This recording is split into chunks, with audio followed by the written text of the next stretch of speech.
कौन कहता है सुप्रीमो राजकुमार सैनी हरियाणा के अंदर अकेले हैं। हमें लगता है कि इस खबर के अंदर देखने के बाद आपको सब पता चल जाएगा कि एक अनोखी पहल हरियाणा के अंदर झज्जर शहर में देखने को मिली, जहां 69वें जन्मदिन पर 69 केक लाए गए और केकों को इतनी सुंदर तरीके से सजाया गया और अलग अलग तरीके से काटे गए। जैसे कि आप तस्वीर को अंदर देख रहे हैं, कई बुजुर्ग और युवा यहाँ बैठे आपको मिलेंगे और एक अनोखी पहल पूरे हरियाणा के अंदर अभी तक किसी भी पार्टी के सुप्रीमो का ऐसा जन्मदिन नहीं बनाया गया, जैसा कि आप तस्वीरों के अंदर देख रहे हैं।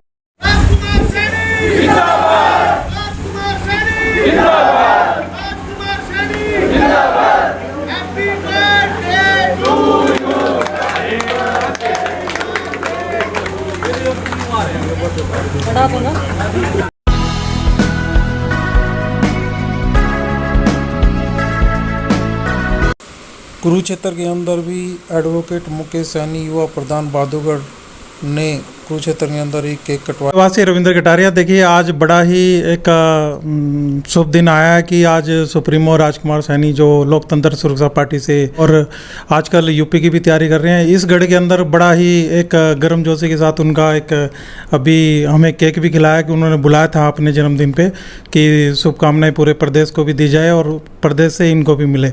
जी, आज आपका जन्मदिन है सर, आप 69 ईयर्स के हो चुके हैं, तो क्या आप संदेश आप देना चाहेंगे?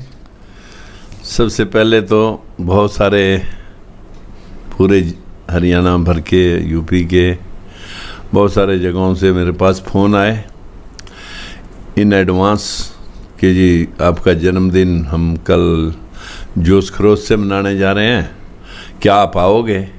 मैंने कहा भैया मैं कहाँ कहाँ आ सकूँगा, मेरी तो शुभकामनाएं आप लोगों ने मेरे लिए भविष्य में उज्जवल भविष्य की कामनाएं मेरे को दी हैं। मैं आपका धन्यवाद करता हूं, आपका शुक्रिया अदा करता हूं और साथ में अपने प्रदेश के सभी कार्यकर्ताओं से और जो पूरे राष्ट्र में महाराष्ट्र, राजस्थान, मध्य प्रदेश, यूपी, बिहार, पंजाब सभी जगह से मेरे पास बेस्ट विशेस आ रही हैं। मैं पूरे भारतवर्ष के सभी कार्यकर्ताओं को अपने शुक्रिया अदा और धन्यवाद देता हूं और मेरे जीवन का आज 69 जो जन्मदिन है, तो मैं इस दिन को इस रूप में मनाना चाहूँगा कि अगर मैं समाज के लिए कुछ कर सका, मैं अपने बिना निष्काम भाव से अपने इस जो वंचित पिछड़ा दलित समाज है जिसको राजनीतिक दलों ने चूस करके रख दिया है, हमारे पूरे देश के अंदर कहीं भी हमारा कोई अस्तित्व नहीं है, न जुडिशरी में, न मिलिट्री में, न यूनिवर्सिटीज़ में, न शासन में, न प्रशासन में। पूरा बैकवर्ड समाज जो है ना सिर्फ 10% के हिस्सेदारी में है, जिनका हिस्सा 52 होना चाहिए था, और इसी प्रकार से शेड्यूल कास्ट का हिस्सा सिर्फ 12-13% है, जिनका 23 संवैधानिक तौर पर जो है ना उनको आरक्षित कर रखा है। 75% लोग सिर्फ 25% में हैं और 25% लोग 75% पे काबिज हैं। इस अंतर को, इस भेदभाव को, इस शोषण का जो समाज शिकार है, मैं उनके उत्थान के लिए अपनी जीवन की एक एक सांस इनके लिए लगाऊंगा। आज की शुभकामनाएं मैं इसी के साथ ये देना चाहूँगा कि यूपी के अंदर भी आप सब लोगों को चलना पड़ेगा। हमारे सभी लोकतंत्र सुरक्षा पार्टी के बहुत सारे घटक दल, जिनमें लगभग सर्वदल एकता मंच के लोग हैं, कुछ व्यवस्था परिवर्तन मोर्चा के लोग हैं, कुछ भागीदारी संकल्प मोर्चा के घटक हैं, लगभग 50-60 छोटी बड़ी पार्टियां इकट्ठी होकर के इन लोगों को इंसाफ दिलाने के लिए प्रयासरत हैं। जहां ऊंच नीच होती है वहां कभी तरक्की नहीं होती। जितने राष्ट्रों ने जाति और धर्म के भेदभाव को मिटा करके राष्ट्र निर्माण किया, वही लोग तरक्की कर गए हैं। क्योंकि जैसे ऊंची नीची ज़मीन पैदावार नहीं देती, ऊंची नीची सड़क जो है ना कभी गति नहीं देती, तो इस प्रकार से काम करने वाले समाज अगर भूखे रहेंगे, किसान के नाम पे, मजदूर के नाम पे अनेकों भाषण दुनिया दे रही है, लेकिन हम भाषण ने लोगों को समझा करके, भाई भाषण तो बहुत सुन लिए, अब इकट्ठे होकर के अपने हकों के लिए लड़ना सीख लो, और मैं आपके साथ हूँ और एक एक क्षण उन लोगों के लिए काम कर रहा हूँ।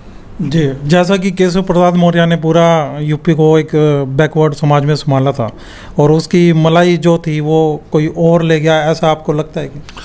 देखिए, तो मालूम है आपको, मैं तो मिला भी था अभी 2-3 दिन पहले, मैंने कहा भाई बहुत तो लिया, लेकिन उस भाई को लगता है कि शायद यहीं मेरे को चीफ मिनिस्टर बनाएगा। मैं कहा चीफ मिनिस्टर तो तभी बनोगे अब जब बीजेपी सत्ता में आएगी और ये तेरे को बनाएंगे। ये तो बनाते तो ये पिछले बार ही बना देते, लेकिन अब बीजेपी की बारी रही नहीं, सत्ता से बाहर आउट हुई पड़ी है। अपने समाज क्यों ना लोगों के लिए भी कुछ अपनी जिम्मेवारी भूत दो, जिन लोगों के लिए जो है ना हम जीवन भर जिनसे वोट लेते रहे हैं, भाषण देते रहे हैं, अब उनके लिए जो है ना व्यवस्था में परिवर्तन करना है। तो सत्ता तक पहुंचना सिर्फ एमपी एमएलए के बतौर नहीं, आप अशोक सम्राट की संतान हैं, चंद्रगुप्त मौर्य की संतान है, गौतम बुद्ध की संतान है, महात्मा ज्योतिबा फूले, भीमराव अम्बेडकर की संतानें हैं। अगर आप लोग इसी तरह निष्कासित दरवाजे से लोगों को अछूत समझ करके पीछे धकेला गया तो ये तो चलता रहेगा जब तक आप लोग इन लोगों की जय देवा करते रहेंगे। इसलिए मैंने प्रार्थना की थी कि अभी आप हम सब लगते हैं इकट्ठे, लेकिन अभी उनको भरोसा है कि वहीं कुछ होगा। जी, ये थे Rajkumar Saini ji, supremo LSP party से। अब यूपी के अंदर भाईचारे और एक सत्ता परिवर्तन ये चाहते हैं कि वहाँ पे बराबरी का हक मिले, जो अभी तक वहाँ पे भी नहीं मिला है। धन्यवाद।